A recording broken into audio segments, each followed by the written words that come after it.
السلام عليكم ورحمة الله وبركاته. إن الحمد لله نحمده ونستعينه ونستغفره ونعوذ بالله من شرور أنفسنا ومن سيئات أعمالنا. من يهده الله فلا مضل له ومن يضلل فلا هادي له. وأشهد أن لا إله إلا الله وحده لا شريك له وأشهد أن محمدا عبده ورسوله أما بعد فأعوذ بالله من الشيطان الرجيم. بسم الله الرحمن الرحيم. يا أيها الذين آمنوا اتقوا الله حق تقاته ولا تموتن إلا وأنتم مسلمون. وقال أيضا قالوا سبحانك لا علم لنا إلا ما علمتنا إنك أنت العليم الحكيم. قال رب اشرح لي صدري ويسر لي أمري واحلل عقدة من لساني يفقه قولي ربي زدني علما. அளவற்ற அருளாளனும் நிகரற்ற அன்புடையவனுமாகிய அல்லாஹுவின் திருப்பெயர் போற்றி புகழ்ந்து ஆரம்பம் செய்கின்றேன். அந்த ஏக இறைவனின் சாந்தியும் சமாதானமும் இறுதி தூதர் முஹம்மது ரசூலுல்லாஹ் ஸல்லல்லாஹு அலைஹி வஸல்லம் அன்னவர்களின் மீதும் அன்னவர்கள் குடும்பத்தார்கள், தோழர்கள், தாபிஈன்கள், தபஉ தாபிஈன்கள், சத்தியத்தையும் ஏகத்துவத்தையும் நமக்கு எடுத்து சொன்ன இமாம்கள், குறிப்பாக இரவு தொழுகையை தொழுது முடித்துவிட்டு அவனுடைய இல்லத்தில் அவனுடைய மார்க்கத்தை கேட்டு அறிவதற்காக இங்கு ஒன்று கூடியிருக்கும் நம்மவர்கள் அனைவர்களின் மீதும் வந்து சேரட்டுமாக என்று பிரார்த்தித்தவனாக எனது உரையை நான் ஆரம்பம் செய்கின்றேன்.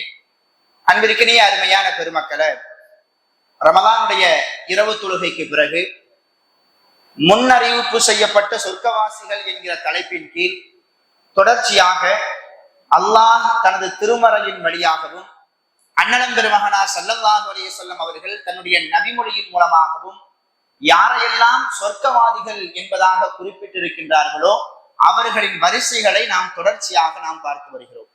அந்த வரிசையில இன்னைக்கு அல்லாஹுடைய ரசூல் சில மனிதர்களை இவர்கள் சொர்க்கவாதிகள் என்று பொதுவாக சொல்லியிருக்கிறாங்க. அதுல ஒரு கூட்டத்தார் யார் என்று சொன்னால் பருவ வயதை அடையாத சிறுவர்கள். பருவ வயதை அடையாத சிறுவர்கள்னா தொழுகை எப்பொழுது கடமையாகுமோ அதற்கு முன்னாடி வரையிலும் அவர்கள் சிறுவர்கள் தான். அப்ப பருவ வயதை அடையாத சிறுவர்கள் யாரேனும் ஒருவர் இறந்து விட்டார்கள் என்றால் பொதுவாக ரசூலுல்லாஹ் சொன்னாங்க, அது போன்ற சிறுவர்கள் சொர்க்கவாதிகள். இதை நம்ம எதை வச்சு நம்ம சொல்றோம்? புகாரில 7047வது நபிமொழியாக ஒரு நபிமொழி இருக்குது. இது நீண்ட நெடிய நபிமொழி, பெரிய ஹதீஸ். ஆனால் நம்முடைய வாழ்க்கைக்கு தேவையான சில முக்கியமான பாடங்களும் அதில் இருப்பதினால் அந்த பாடங்களோடு சேர்த்து இந்த தலைப்பிற்கு தேவையான செய்தியையும் நாம் பார்க்கலாம். அந்த ஹதீஸ பாத்தீங்கன்னா சமுரா இப்னு ஜுந்தப் என்கிற நபித்தோழர் இந்த செய்தியை அறிவிக்கிறாங்க. என்ன சொல்றாங்கன்னா, இறை தூதர் ஸல்லல்லாஹு அலைஹி வஸல்லம் அவங்கள்ட்ட ஒரு பழக்கம் இருந்துச்சு. என்ன பழக்கம்னா, பெரும்பாலும் தன்னுடைய தோழர்களிடம் உங்களில் யாரேனும் இன்றிரவு கனவு கண்டீர்களா என்பது கேட்பது வழக்கம். சுபுகு தொழுது முடிச்சுட்டாங்கன்னா ரசூல் ஸல்லல்லாஹு அலைஹி வஸல்லம் பள்ளியில இருப்பாங்க. சூரியன் உதயமாகும் வரையிலும் பள்ளியில இருந்துட்டு அதுக்கப்புறம் என்ன செய்வாங்க, வீட்டுக்கு போவாங்க. அது வரைக்கும் என்ன செய்வாங்கன்னா நபித்தோழர்கள்ட்ட சும்மா பேசுவாங்க, அல்லது நபித்தோழர்கள் பேசி கொண்டிருப்பதை இவங்க இருந்து பார்த்துக்கிட்டு இருப்பாங்க. நபித்தோழர்கள் ஏதாச்சும் நகைச்சுவையாக பேசினாங்கன்னா அதை பார்த்து ரசூலுல்லாஹ் சிரிப்பாங்க. நபித்தோழர்கள் ஏதாச்சும் கண்டிக்கத்தக்க விதமாக ஏதாச்சும் பேசினாங்கன்னா ரசூலுல்லாஹ் கண்டிப்பாங்க, இப்படி பேசாதீங்க, இப்படி செய்யாதீங்க அப்படின்னு. அதே போல பெரும்பாலும் ரசூல் ஸல்லல்லாஹு அலைஹி வஸல்லம் என்ன செய்வாங்கன்னா, சுபுஹ் தொழுகைக்கு பிறகு தோழர்கள்ட்ட பேசும் பொழுது, இன்னைக்கு யாராச்சும் கனவு கண்டீங்களா அப்படின்னு கேட்பாங்க. அல்லாஹ் யாரையாவது நாடினான் அன்றிரவு யாராச்சும் கனவு கண்டாங்கன்னா ரசூலுல்லாஹ்ட்ட சொல்லுவாங்க, யார் ரசூலுல்லாஹ் இந்த மாதிரி கனவு கண்டேன், இந்த மாதிரி கனவு கண்டேன் அப்படின்னு சொல்லுவாங்க. ரசூல் ஸல்லல்லாஹு அலைஹி வஸல்லம் அவங்க அந்த கனவுக்கு விளக்கமும் அளிப்பார்கள். இதுல நம்ம கூடுதலான ஒரு தகவல், நம்ம கனவை குறித்து நாம் தெரிந்து கொள்ளணும். சஹாபாக்கள் கண்ட கனவை ரசூல்லாட்ட சொன்னாங்க. ரசூல்லா அந்த கனவுக்கு விளக்கம் அளித்தார்கள். இந்த ஹதீஸை ஆதாரமாக வைத்துக் கொண்டு இன்றைக்கு சில மௌலவிமார்கள் என்ன செய்வாங்கன்னா, சிலருடைய கனவுக்கு தானாக விளக்கம் சொல்லுகிறார்கள். பொதுவா கனவு குறிச்சு ரசூல்லா நமக்கு என்ன சொல்லியிருக்காங்கன்னா, நாம் கண்ட கனவை யாரிடத்திலையும் சொல்லக்கூடாது. இப்படிதான் நமக்கு சொல்லித் தராங்க ரசூல்லா. நல்ல கனவு கண்டோம் என்றால் அது அல்லாஹின் புறத்திலிருந்து நமக்கு வருது. அதுக்காக வேண்டி அல்லாஹ்வுக்கு நன்றி செலுத்திக்கணும், மனசுல பதிய வச்சுக்கணும். நல்ல கனவு கண்டா அல்லாஹ்வுக்கு நன்றி செலுத்திக்கணும். ஏதாச்சும் தீய கனவு, நம்முடைய மனசு வெறுக்கக்கூடிய ஒரு கனவை நாம் கண்டோம் என்றால் யாருக்கிட்டையும் சொல்லக்கூடாது. அந்த கனவில் நாம் கண்ட அந்த தீங்கை குறித்து அல்லாஹ்ட்ட பாதுகாப்பு தேடணும். ரப்பே, இப்படி ஒரு கனவு கண்டேன், இந்த கனவின் மூலமா எனக்கு ஏதேனும் ஆபத்து வருமோ, தீங்கு வருமோ, கஷ்டம் வருமோ, இழப்பு வருமோ அப்படின்னு நான் பயப்படுறேன். இந்த கனவினுடைய தீங்கிலிருந்து என்னை பாதுகாக்கிறியா அல்லாஹ் அப்படின்னு நம்ம அல்லாஹ்ட்ட பாதுகாப்பு தேடணும். அப்போ கனவு குறிச்சு ஒரு சின்ன ஒரு தெளிவு என்னன்னா, நம்ம என்ன கனவு கண்டாலும் யார்கிட்டையும் போயிட்டு விளக்கம்லாம் கேட்க தேவை கிடையாது, விளக்கம் கேட்கவும் கூடாது. அப்போ ரசூல்லா சஹாபாக்கள்கிட்ட கேட்டிருக்காங்களே, ரசூல்லா விளக்கமும் சொல்லி இருக்கிறாங்களே. ரசூல் ஸல்லல்லாஹு அலைஹி வஸல்லம் அவர்களை போல இந்த உலகத்துல வேற எந்த மனிதனும் கிடையாது. எவ்வளவு பெரிய ஆலிமாக இருந்தாலும் சரி, எவ்வளவு பெரிய அறிஞராக இருந்தாலும் சரி, பெரிய ஆலிம் பெரிய அறிஞர் எதை குறிச்சுதான் விளக்கம் சொல்ல முடியும்? அவர் கற்ற கல்வியை குறித்து குர்ஆனுடைய வசனங்கள்ல ஏதாச்சும் தெளிவு தேவைப்பட்டுச்சுன்னா ஒரு பெரிய அறிஞர்கிட்ட போய் கேட்கலாம். நம்ம சமகாலத்திலேயே பெரிய அறிஞரா யார் இருக்கிறாங்களோ அவங்கள்ட்ட போயிட்டு எதைத்தான் கேட்க முடியும்? இந்த வசனம் எனக்கு சரியா புரியல, இந்த ஹதீஸ் எனக்கு சரியா புரியல, இதுல இருந்து என்ன சட்டம் இருக்குது, இது என்ன விளக்கம், இதைத்தான் கேட்க முடியுமா ஒழிய, அவர் பெரிய ஹஸ்ரத்தா இருக்கிறாரு, பெரிய அறிஞரா இருக்கிறாரு, அவர்கிட்ட போயிட்டு நம்முடைய கனவுக்கு விளக்கம் கேட்கலாம் அப்படின்னு சொல்லி பார்த்தா மார்க்கத்துல அதுக்கு அனுமதி கிடையாது. எவ்வளவு பெரிய அறிஞராக இருந்தாலும் கனவுக்கு விளக்கம் சொல்லவே முடியாது. அப்ப ரசூல்லா சொல்லியிருக்காங்கன்னா, ரசூல்லா தன்னுடைய சுய விருப்பத்தின்படி எல்லாம் சொல்ல மாட்டாங்க. அந்த கனவுக்குண்டான விளக்கத்தை அல்லாஹ் ரசூல்லாவுக்கு கற்றுக் கொடுப்பான். இப்படி சொல்லுவான், ரசூல்லா சொல்லுவாங்க. இந்த உலகத்திலேயே கனவுக்கு விளக்கம் சொன்ன நபிமார்கள் அப்படின்னு சொல்லி பார்த்தோம் அப்படின்னா யாக்கூப் அலைஹிஸ்ஸலாம். அந்த கனவுக்கு விளக்கம் அளிக்கக்கூடிய ஆற்றலை அல்லாஹ் யாக்கூப் நபிக்கு அந்த அறிவை கொடுத்திருந்தான். குர்ஆன்ல அல்லாஹ் சொல்றான். யூசுப் நபி சின்ன பிள்ளையா இருந்தாங்கல்ல, அப்போ ஒரு கனவு ஒண்ணு காண்கிறாங்க. என்ன கனவு? இந்த மாதிரி 11 சகோதரர்களை குறிச்சு சூரியன் சந்திரன் இதெல்லாம் தனக்கு சஜிதா செய்வதை போல, அது ஒரு நீண்ட நெடிய சம்பவம். யூசுப் நபி சின்ன பிள்ளை, ரொம்ப வித்தியாசமா இருக்கிற சூரியன் சந்திரன் 11 நட்சத்திரங்கள், இதெல்லாம் எவ்வளவு பெரிய விஷயம். இதெல்லாம் தனக்கு அடிபணிகிற மாதிரி சுஜூது செய்யற மாதிரி ஒரு கனவு காண்கிறாங்க யூசுப் நபி. அது என்னன்னு தெரியலையே, இப்படிப்பட்ட ஒரு கனவா இருக்குது அப்படின்னு சொல்லிட்டு தன்னுடைய தந்தைகிட்ட போயிட்டு சொல்றாங்க. யூசுப் நபியுடைய தந்தை யாரு? யாக்கூப் அலைஹிஸ்ஸலாம். யாக்கூப் நபிகிட்ட போய் சொல்றாங்க, என் அருமை தந்தையே, இன்னி அரா ஃபில் மனாமி, நான் ஒரு கனவு கண்டேன். அந்த கனவுல சூரியன் சந்திரன் 11 நட்சத்திரங்கள் எனக்கு சஜிதா செய்வதை போல கனவு கண்டேன் அப்படின்னு சொன்ன உடனே யாக்கூப் நபி சொல்றாங்க, யா புனைய லா தகுசுஸ் ருயா, என் அருமை மகனே, இந்த கனவை குறித்து நீ யாருக்கிட்டையும் சொல்லாத. இதுல இருந்து முஃபஸ்ஸிரீன்கள் நமக்கு இன்னொரு ஒரு பாடத்தையும் சொல்லி தருவாங்க. நல்ல கனவோ தீய கனவோ நம்ம யார்கிட்டையாச்சும் சொன்னோம் அப்படின்னா அதன் மூலமாக கூட அவர்களின் மூலமா நமக்கு ஒரு தீங்கு வரும். பொறாமை கொள்வார்கள், வேற ஏதாச்சும் சரி செய்யலாம். அதனால யாக்கூப் நபி சொல்லுவாங்க, என் அருமை மகனே, நீ கண்ட கனவு வேற யார்கிட்டையும் சொல்லாத அப்படின்னு சொல்லிடுவாங்க. ஏன் அப்படி சொன்னாங்கன்னா, அந்த கனவினுடைய விளக்கம் அவங்களுக்கு தெரியும், அல்லாஹ் கற்றுக் கொடுத்திருந்தான். அதே போல யாக்கூப் நபியுடைய மகனார் யூசுப் அலைஹிஸ்ஸலாம் இருக்கிறாங்கல்ல, அவங்களுக்கும் அல்லாஹ் இந்த கனவினுடைய விளக்கத்தை இது ஒரு கல்வி. இந்த கல்வியை அல்லாஹ் யாருக்கு கற்றுக் கொடுத்தானா அவங்களுக்கு மட்டும்தான் தெரியும். அந்த மாதிரி யூசுப் நபிக்கும் அல்லாஹ் கற்றுக் கொடுத்திருந்தான். யூசுப் நபி சிறைச்சாலையில இருந்தாங்கல்ல, அப்ப 2 சிறை கைதிகள் அவங்க கண்ட கனவை குறிச்சு சொல்றாங்க, அதுக்கு விளக்கம் சொல்றாங்க. ஒரு ஆளுக்கு சொல்றாங்க, நீ பழைய மாதிரியே இந்த அரசனுக்கு வேலைக்காரனா நீ சேர்ந்துருவ. இன்னொருத்தவருக்கு சொல்றாரு, உனக்கு மரண தண்டனை தான். அந்த கனவுக்கு விளக்கத்தை யூசுப் நபி சொல்றாங்க. அப்ப வரலாறுகள்ல குர்ஆன்ல பார்க்கும் பொழுது யாக்கூப் நபிக்கு கனவினுடைய விளக்கத்தை அல்லாஹ் கற்றுக் கொடுத்திருந்தா, யூசுப் நபிக்கு கற்றுக் கொடுத்திருந்தா, அடுத்ததா பார்த்தோம் அப்படின்னா ரசூல் ஸல்லல்லாஹு அலைஹி வஸல்லம் அவங்களுக்கு அல்லாஹ் ரப்பல் ஆலமீன் இந்த கனவினுடைய விளக்கத்தை கற்றுக் கொடுத்திருந்தான். இது தவிர இந்த உலகத்துல வேற யாருக்கும் இந்த கனவினுடைய விளக்கத்தை கற்றுக் கொடுத்ததாக குர்ஆன் ஹதீஸும் நமக்கு சொல்லல. அதே சமயத்துல இன்றைய காலகட்டத்துல சில குர்ஆன் ஹதீஸை சரியான முறையில் புரியாத சில மனிதர்கள் என்ன செய்யறாங்கன்னா, ஏதாச்சும் ஒரு கெட்ட கனவு கண்டாங்களா உடனே என்ன செய்வாங்கன்னா அந்த பகுதியில இருக்கக்கூடிய சில ஆலிம்கள்ட்ட போய் கேட்பாங்க, இந்த மாதிரி நான் ஒரு கனவு கண்டேன், இதுக்கு என்ன ஏது அப்படின்னு. இன்னும் சொல்ல போனா தமிழகத்துல நம்ம பகுதிகள்ல அந்த மாதிரி ஒரு பழக்கம் இருக்குதான்னு சொல்லிட்டு தெரியல. தென்னக சைட்லாம் பாத்தீங்கன்னா பால் கிதாப் அப்படின்னு ஒரு கிதாப் ஒண்ணு இருக்கு. பால் கிதாப், அது பேர் என்னது? பால் கிதாப். அது சில பகுதிகளை கொண்டதா இருக்கும். ஜாதகம் பார்க்கறது, நல்ல நேரம் கெட்ட நேரத்தை கணிக்கிறது, அந்த மாதிரி வெளிநாட்டுக்கு போவியா போமாட்டியா, கல்யாணம் பண்ணா சரியா வாழுவியா வாழ மாட்டியா, இந்த பொண்ணு உனக்கு பொருத்தமா பொருத்தம், இதெல்லாம் உண்டு. அந்த பால் கிதாபை எடுத்து பார்த்தோம் அப்படின்னா அது அரபிலையும் இருக்காது. அது சுந்த சுபையான்னு சொல்லிட்டு ஒரு மொழி இருக்குது, கேள்விப்பட்டிருக்கீங்களா? அது எப்படி இருக்குன்னா அரபி மாதிரி. தமிழ் தான், அந்த தமிழ அரபியில எழுதுவாங்க. அவர்கள் அப்படின்னா அலிஃபு வாவு ரா காஃபு வாது அவர்கள் அப்படின்னு, அது பேர் சுந்த சுபையான்னு சொல்லுவாங்க. அதுல எழுதப்படும். அரபி மொழியிலே இருக்குது. பெரும்பாலும் அவங்களுக்கு எல்லாம் அரபி மொழி தெரியாததுனால இப்படி எழுதி வச்சிருப்பாங்க. அது பேர் சுந்து சுபையான்னு வேற சொல்லுவாங்க. அப்ப அந்த பால் கிதாப்ல பாத்தீங்கன்னா கனவின் விளக்கம் அப்படின்னு சொல்லிட்டே ஒரு பகுதி இருக்கும். அதை எடுத்து படிச்சு பார்த்தா ரொம்ப சிரிப்பா வரும். சம்பந்தமே இருக்காது. ஏதோ சொல்லுவாங்கல்ல, ஒரு வீட்டு மாட்டை பிடிச்சி இன்னொரு வீட்டுல போய் கட்டுறது அப்படின்னு. ஏதோ அவர் ஒரு கனவு கண்டிருப்பாரு, அதுக்கு விளக்கம் கொடுத்துருப்பாங்க பாருங்க. அந்த விளக்கம் கேட்க வரவனுக்கு வயிற்றெல்லாம் கலைக்கணும். ஐயோ இப்படியா நம்ம கனவு கண்டுட்டோம். உடனே கேட்பாங்க, ஹஸ்ரத் இதுக்கு என்ன பரிகாரம்? அவர் பார்ப்பாரு, தன் வீட்டுல என்னென்ன பொருள்லாம் இல்லை, முட்டை இல்லையா, தேங்காய் இல்லையா, கடலை இல்லையா. ஏன்னா அவர் சொல்லக்கூடிய அந்த பொருள்லாம் பாத்தீங்கன்னா சமையலுக்கு தேவையான பொருட்களாதான் சொல்லுவார்.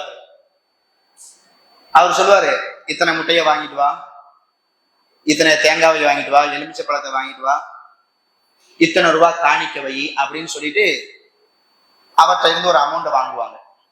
அப்ப கனவுக்கு விளக்குன்னு சொல்லிட்டு சில பகுதிகளில் இது போன்ற பொய்யான கித்தாபுகளை வைத்துக் கொண்டு பிழைப்பு நடத்தி கொண்டுட்டு இருக்கிறாங்க.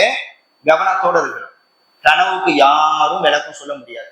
ரசூலுல்லாஹ் சொன்ன மாதிரி நம்ம நல்ல கனவு கண்டா, ரப்பே இதோடைய நல்லதை சீக்கிரமா என்னத்தை கொண்டு வந்து சேர்த்துறியாங்க. கெட்ட கனவு கண்டமா யாருக்கிட்டையும் சொல்ல வேண்டாம், ரப்புகிட்டையே சொல்லிட வேண்டியது. அல்லாஹ் இந்த மாதிரி ஒரு கெட்ட கனவு கண்ட, இந்த கெட்டதுல இருந்து நீ பாதுகாத்துறியாங்களா, அவ்வளவுதான். அப்ப ரசூல் ஸல்லல்லாஹு அலைஹி வஸல்லம் அவங்க தோழர்கள்ட்ட கேட்கிறாங்க. அப்ப தோழர்கள் வந்து கண்ட கனவை சொல்லுவாங்க. அந்த மாதிரி ஒரு நாள் என்ன செய்யறாங்கன்னா ரசூலுல்லாஹ் சொல்றாங்க, நான் இன்னைக்கு இரவு ஒரு கனவு கண்டேன். சஹாபாக்கள்லாம், யார சொல்லலாம், என்ன கனவு கண்டீங்க? 2 வானவர் வருகிறார், என்கிட்ட வந்து எழுந்துறீங்க, என் கூட நடந்து வாங்க அப்படின்னு சொல்றாங்க. இது கனவுல நடக்குது. நானும் அந்த 2 வானவர்களோடு அப்படியே நடந்து போறேன். அவங்க என்ன செய்றாங்கன்னா வானத்துக்கு போறாங்க, அல்லது ஒரு இடத்துக்கு கூட்டு போறாங்க. கூட்டு போனா நாங்க போய்கிட்டே இருக்கும் பொழுது அவங்க சொல்றாங்க, வஇன்னா அதைனா அலா ரஜுலின் முல்தஜிஇன் வைதா ஆகரு காயிமுன் அலைஹி பிஸஹ்ரத்தி வைதா ஹிய யஹ்வி பிஸஹ்ரத்தி லிரஸிஹி ஃபயஸ்லுகு ரஸஹு. இது ரொம்ப கவனத்தோட பார்க்கணும். நாங்க அப்படி போய்கிட்டே இருக்கும் பொழுது ஒருத்தவர் ஒருக்களித்து படுத்துக் கொண்டிருந்தார். ரசூலுல்லாஹ் சொல்றாங்க, நாங்க கனவுல என்னை கூட்டு போறாங்க, 2 வானவரோடு அப்படியே போறேன். அப்படி போய்கிட்டே இருக்கும்போது ஒரு மனிதரை வந்து என்ன செய்யறாருன்னா ஒருக்களித்து படுத்து கொண்டிருக்கிறார். அவருடைய தலைமாட்டு பக்கத்துல ஒருத்தர் ஒரு பெரிய பாறாங்கல்ல தூக்கி வச்சு நிற்கிறாராம். பெரிய பாறாங்கல்.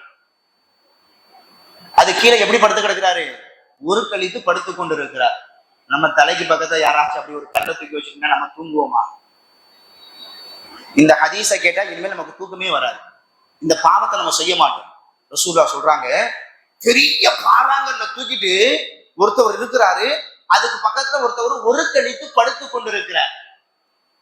நாங்க அப்படியே போனா அந்த பெரிய பாறாங்கல்ல தூக்கி இந்த ஒருக்களித்து படுத்துட்டு இருந்தார்ல, அவர் தலையில நங்குன்னு போடுறாங்க. போட்டா தலை சுக்கு நூறம் சட்னி ஆகுது. அந்த கல் அப்படியே உருண்டு போன கல்லு மறுபடியும் அவருடைய கைக்கு அப்படியே திரும்பி வருது. கையில வந்து சேர்ந்த உடனே சுக்கு நூறாக நொறுக்கப்பட்ட அந்த தலை மறுபடியும் ஒன்று சேர்ந்துருது. மறுபடியும் அந்த கல்லதைக்கு மண்டையில போடுறாங்க. மறுபடியும் அந்த மண்டை தலை சுக்கு நூறா பிரியுது. ரசூல்லா குல்து லஹுமா சுப்ஹானல்லாஹ் மா ஹாதானி, கனவுல இது பார்த்துட்டு 2 வானவர் கூட வராங்கல்ல, ரசூல்லா சொல்றாங்க, இப்படி ஒரு பயங்கரமான இதை கண்ட உடனே அந்த வானவர்களுக்கு நான் கேட்டேன், சுப்ஹானல்லாஹ், அல்லாஹ் பரிசுத்தமானவன், இப்படிப்பட்ட வேதனை எதுக்காக வேண்டி உங்களுக்கு செய்யப்படுது? அப்படி என்ன இவங்க பாவம் செஞ்சாங்க அப்படின்னு நான் ரொம்ப பயந்து போய் ரொம்ப பதட்டத்தோட கேட்டேன். அப்ப அவங்க சொன்னாங்க, இவருக்கு எதுக்காக வேண்டி இந்த பாவம் இந்த தண்டனை கொடுக்கப்படுது தெரியுமா? குர்ஆனை மனனம் செய்து அதை எடுத்துக்கொண்டு பிறகு அதை மறந்து தனது வாழ்க்கையை விட்டு இவர்கள் தூரமாக்கியவர்கள். அல்லாஹ் பாதுகாக்க. குர்ஆனை தனது வாழ்க்கையில் எடுத்து, இதுக்கு அர்த்தம் வைக்கும் பொழுது முஃபஸ்ஸிரீன்கள் சொல்லுவாங்க, குர்ஆனை எடுத்து என்பதற்கு 2 பொருள். ஒண்ணு, தன்னுடைய உள்ளத்தில் மனனம் செய்தவர்கள், அல்லது இந்த குர்ஆனை நன்கு கற்றவர்கள். குர்ஆனை மனனம் செய்து அதை கற்று யார் அதனை மறந்து தனது வாழ்க்கையில் எடுத்து நடக்கவில்லையோ அவர்களுக்குத்தான் இந்த தண்டனை என்பதாக அந்த வானவர்கள் சொன்னாங்களா. ரசூல் ஸல்லல்லாஹு அலைஹி வஸல்லம் ரொம்ப பதட்டத்தோடு கேட்டாங்க. ரொம்ப வேதனையான ஒரு விஷயம். சில ஹாஃபில்மார்கள் அல்லது குர்ஆனை கற்றறிந்தவர்கள், தனது உள்ளத்தில் பதிய வைத்தவர்கள், இன்னைக்கு இந்த உலகத்தினுடைய ஆதாயத்திற்காக வேண்டி, இந்த உலகத்தை நாம் சம்பாதிக்க வேண்டும் என்பதற்காக வேண்டி சிரமப்பட்டு கஷ்டப்பட்டு மனனம் செய்த கற்றுக்கொண்ட அந்த கல்வியெல்லாம் மறந்து போகக்கூடிய சூழலை இன்னைக்கு நம்ம பார்க்கிறோம். காசு பணத்தை நம்ம எப்படி வேணாலும் சம்பாதிச்சிடலாம், ஆனால் நாம் கற்ற இந்த கல்வி இருக்குது பாருங்க, இது விலை மதிக்க முடியாதது. அதிலும் குறிப்பாக இந்த குர்ஆனை மனனம் செய்வது இருக்குது, இது மிகப்பெரிய ஒரு பாக்கியம். எல்லாத்துக்கும் அல்லாஹ் இந்த நசீபை கொடுக்க மாட்டான். யார் இந்த நசீபை பெறுகிறார்களோ அவர்கள் மரணமாகும் வரையிலும் தான் மனனம் செய்த அந்த குர்ஆனுடைய வசனங்களை பாதுகாப்பது அவர்கள் மீது கடமை. ஆனா இன்னைக்கு குர்ஆன் மனப்பாடம் பண்ணக்கூடிய ஹாஃபில்கள்லாம் ரொம்ப குறைஞ்சிட்டாங்க.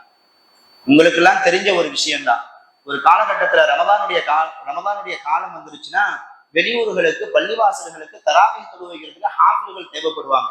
பேர்ணாம்பட்டுல இருந்து இங்க ஹாஃபில்கள் வேணுமா, நல்ல குரல் வளத்தோடு அழகான முறையில ஓதக்கூடிய காரிகள் வேணுமா, பேர்ணாம்பட்டுல ஹாஃபில்கள் இருப்பாங்க, காயல்பட்டினத்துல ஹாஃபில் இருப்பாங்க, உமராபாத்ல இருப்பாங்க, அங்கிருந்த ஹாஃபில்களை வர வைக்கலாம் அப்படின்ற மாதிரிலாம் பேசுவாங்க.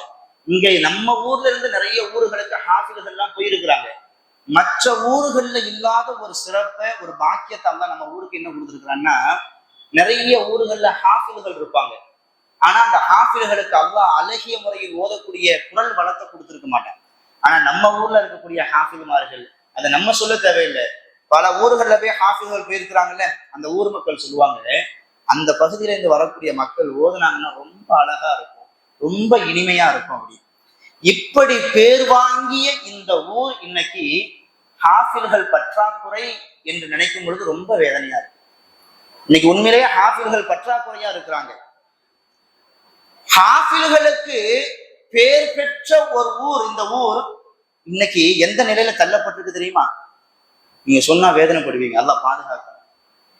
போதை பொருளுக்கு அடிமையாக்கப்பட்ட ஒரு ஊர், போதை பொருளுக்கு அடிமையான வாலிபர்கள் கொண்ட ஒரு ஊர் என்று நமது ஊர் பெயரெடுக்க துவங்கி இருக்குது. அல்லாஹ் பாதுகாக்க. சின்ன சின்ன பசங்கள்லாம் இன்னைக்கு தகாத செயல்பாடுகளோடு இன்னைக்கு நடந்துகிட்டு இருக்கிறாங்க. மார்க்கெட்ல எப்பொழுதுமே அந்த கஞ்சா என்கிற அந்த பொருளோடு சுற்றக்கூடிய வாலிபர்கள் இன்னைக்கு அதிகமா இருக்கிறாங்க. ரமலானுடைய காலகட்டங்கள் எவ்வளவு புண்ணியமான ஒரு மாதம் இது.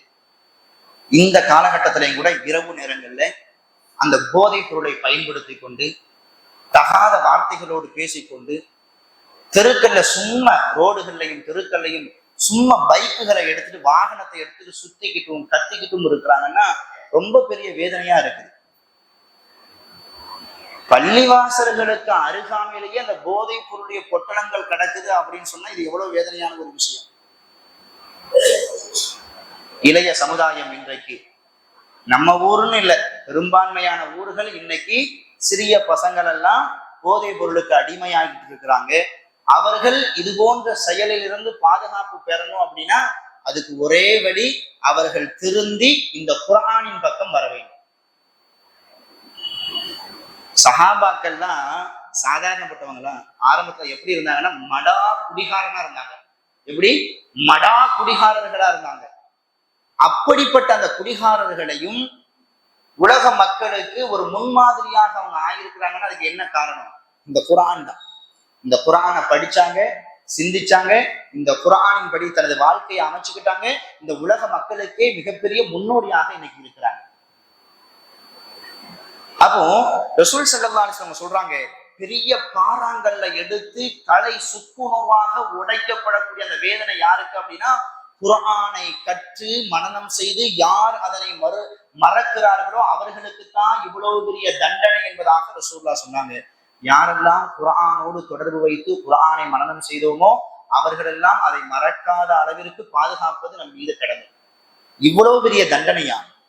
அதே போல குர்ஆனை மனப்பாடம் பண்ணி ஒரு ஹாஃபிலாக அல்லாஹ்வுக்கு முன்னாடி நம்ம நிறுத்தப்பட்டோம் அப்படின்னா எவ்வளவு சிறப்பு அல்லாஹ் கொடுக்குறான் தெரியுமா?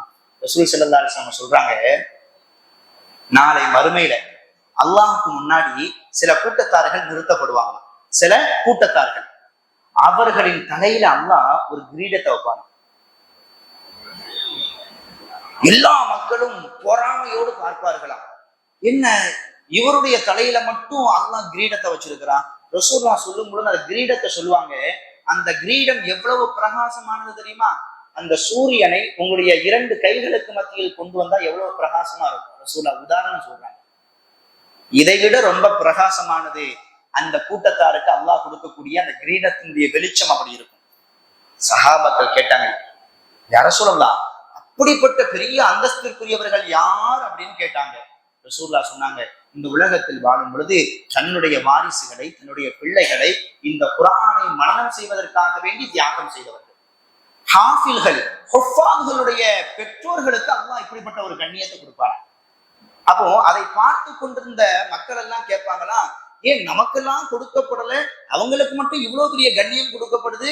அவங்களும் எங்களை மாதிரியே தானே உலகத்துல வாழ்ந்தாங்க, எங்களை மாதிரியே தானே வேலை பார்த்தாங்க, எங்களை மாதிரியே தானே குடும்பத்தை நடத்துறாங்க, அவங்களுக்கு மட்டும் என்ன இப்படிப்பட்ட ஒரு கண்ணியம்? அல்லாஹ் சொல்லுவானா, நீங்கள் இருந்ததை போலத்தான் அவங்களும் வீட்டுல இருந்தாங்க, நீங்க சம்பாதிச்சது போலதான் அவங்களும் சம்பாதிச்சாங்க, நீங்க வாழ்ந்ததை போலதான் அவங்களும் வாழ்ந்தாங்க, நீங்க கல்யாணம் கட்டியதை போலதான் அவங்களும் கல்யாணம் கட்டினாங்க, நீங்க பிள்ளை பத்த மாதிரிதான் அவங்களும் பிள்ளை பத்துக்கிட்டாங்க.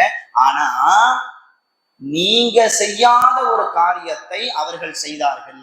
என்ன செஞ்சாங்க?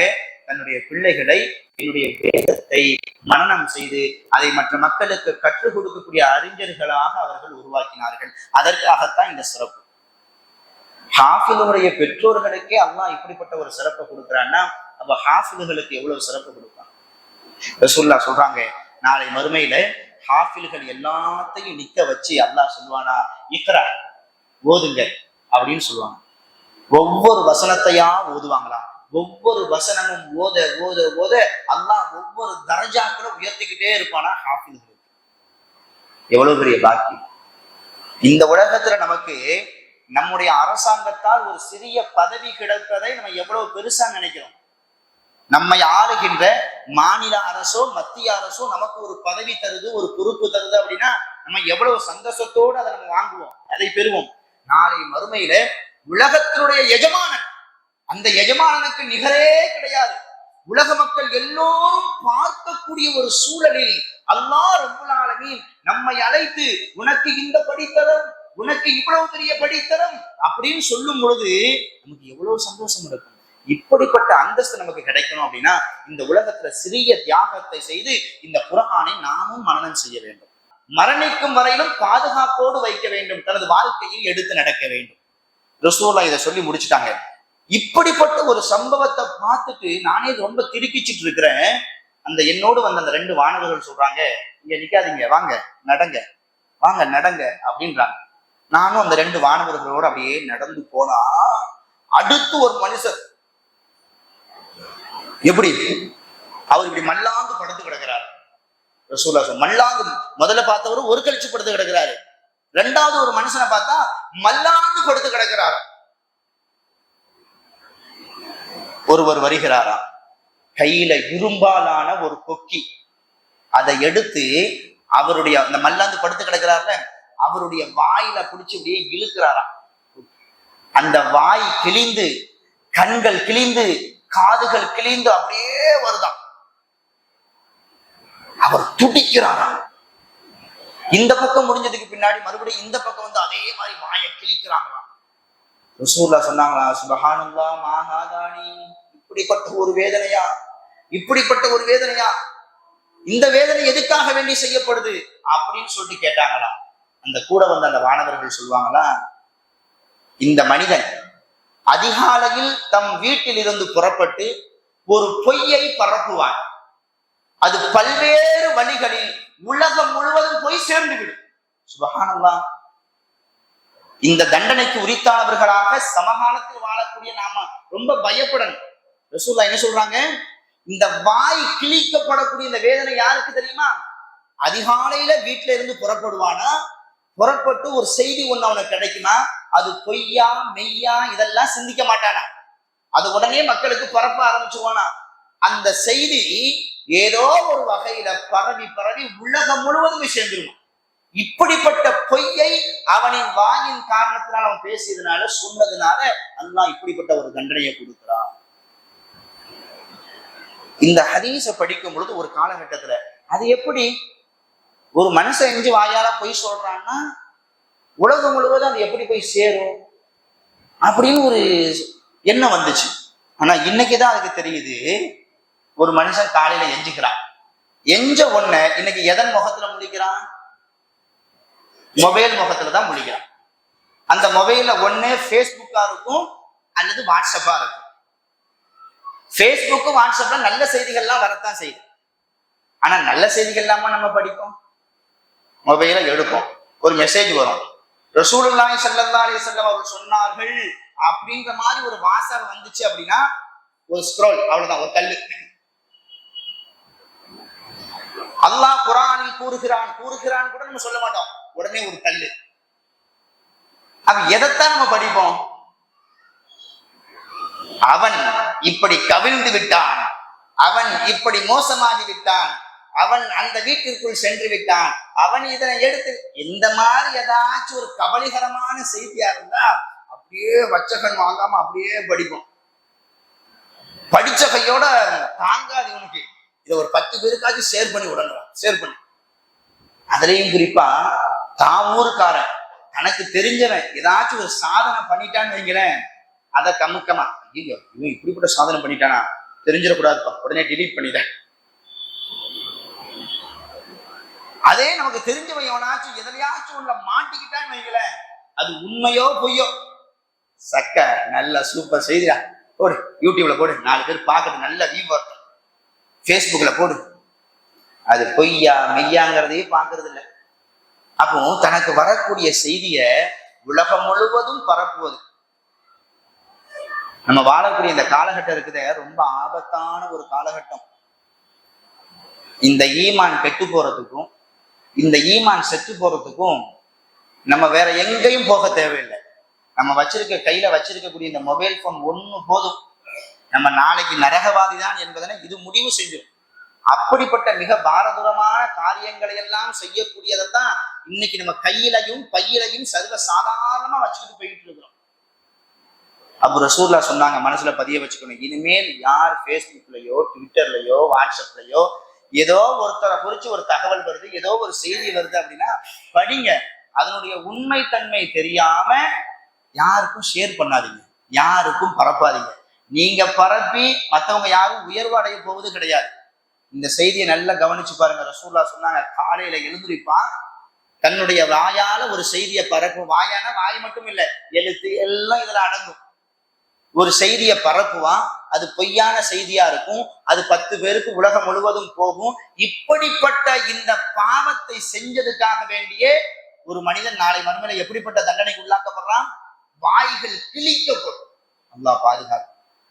ரசூலுல்லாஹ் பார்த்துட்டு திடுக்கிட்டு போய் நிற்கிறாங்க, இப்படிப்பட்ட ஒரு வேதனையா அப்படின்னு.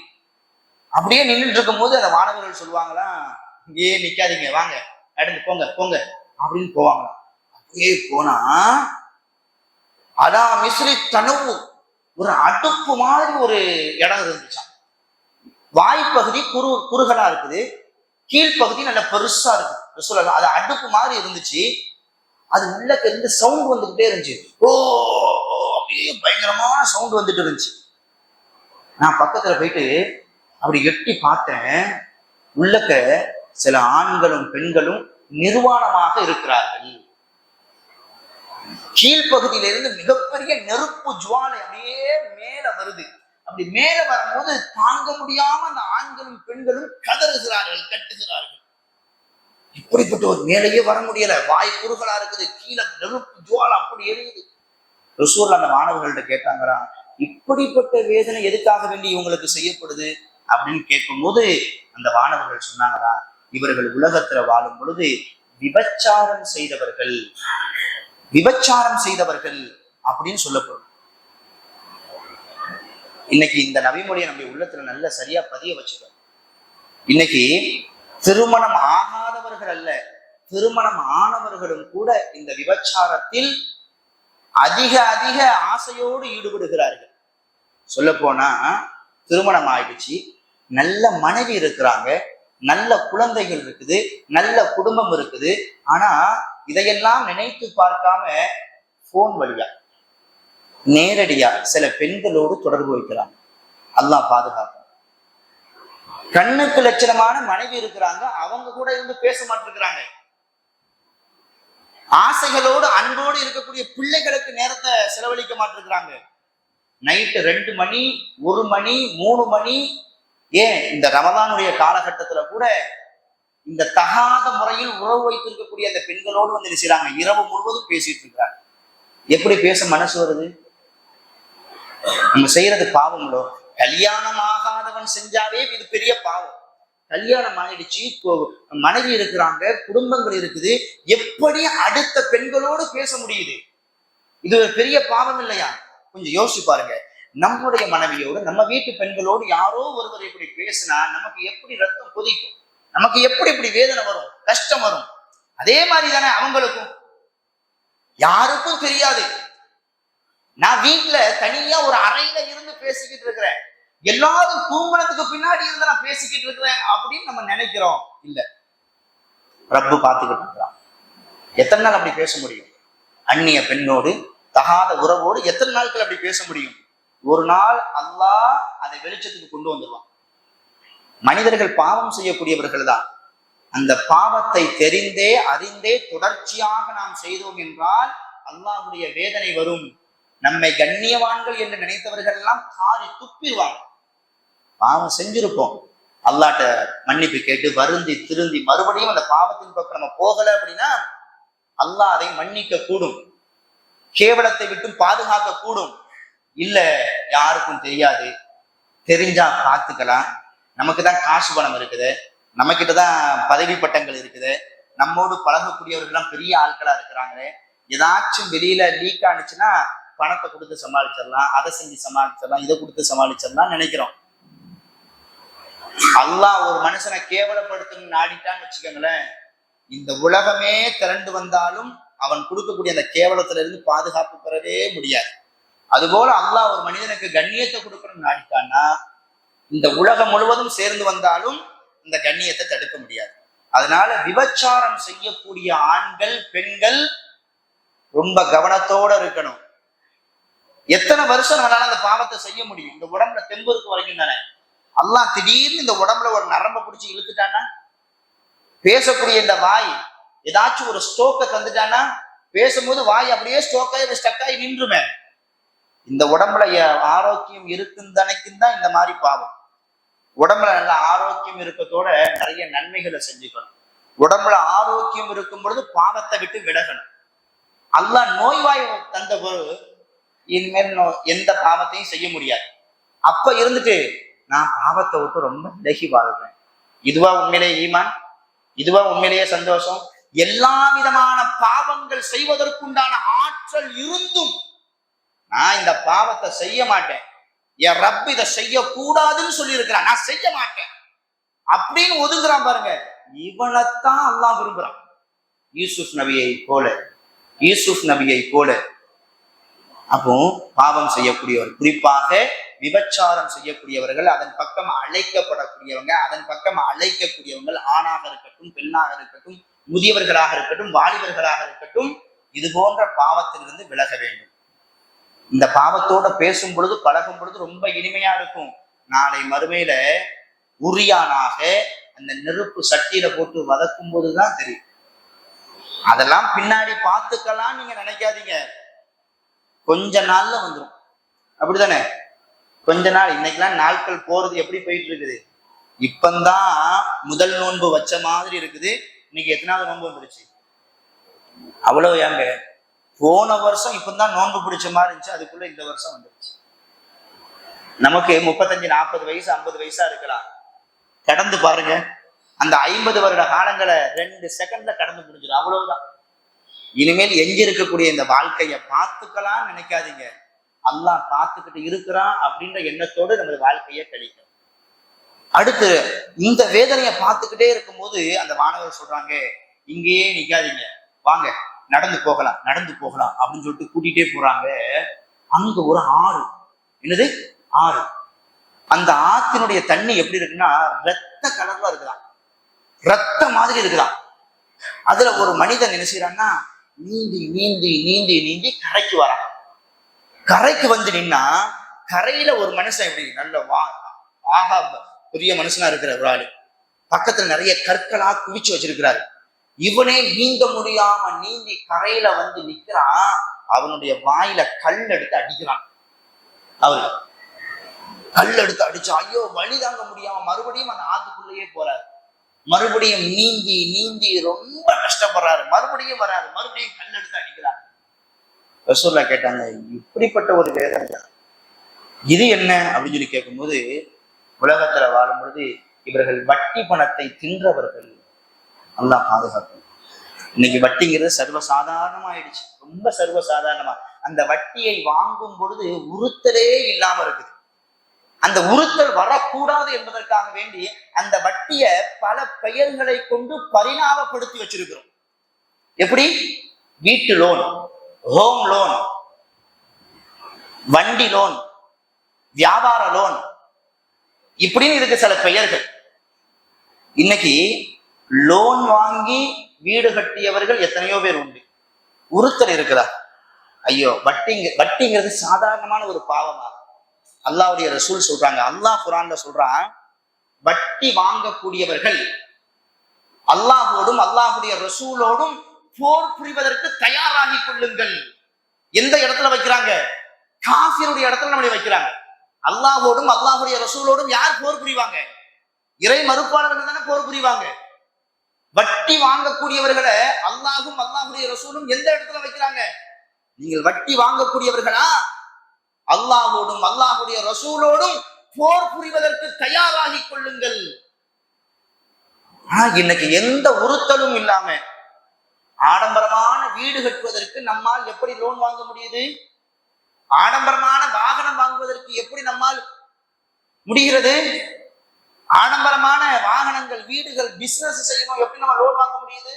இதெல்லாம் பெரிய தவறு. ஆனா இன்னைக்கு இந்த வட்டி என்கிற இந்த தவறை சர்வ சாதாரணமாக நாம் செய்து வருகிறோம். இது ஆபத்தானது. அந்த வட்டி வாங்கிய சூழலில், அந்த வட்டி வாங்கிய பணத்தில் வீடு கட்டுறோம், அதே நிலையில் மௌத்தாயிட்டா? வட்டியில் வாங்கின அந்த பணத்துல வாகனத்தை வாங்கிட்டோம், அந்த வாகனத்துல போயிட்டே இருக்கும்போது மௌத்து வந்துருச்சா? வட்டி மிகப்பெரிய ஒரு பாவம். அது போன்ற பாவத்தை செய்யக்கூடியவர்களுக்கு எது போன்ற தண்டனை? இந்த தண்டனையை மனசுல பதிய வச்சுக்கிறோம். ரசூலுல்லாஹ் சொல்றாங்க, அப்படியே கொஞ்சம் நடங்க, கொஞ்சம் நடங்க. அப்படியே நடந்து போனா ஒரு அழகான ஒரு மாளிகை, பெரிய தோட்டம்.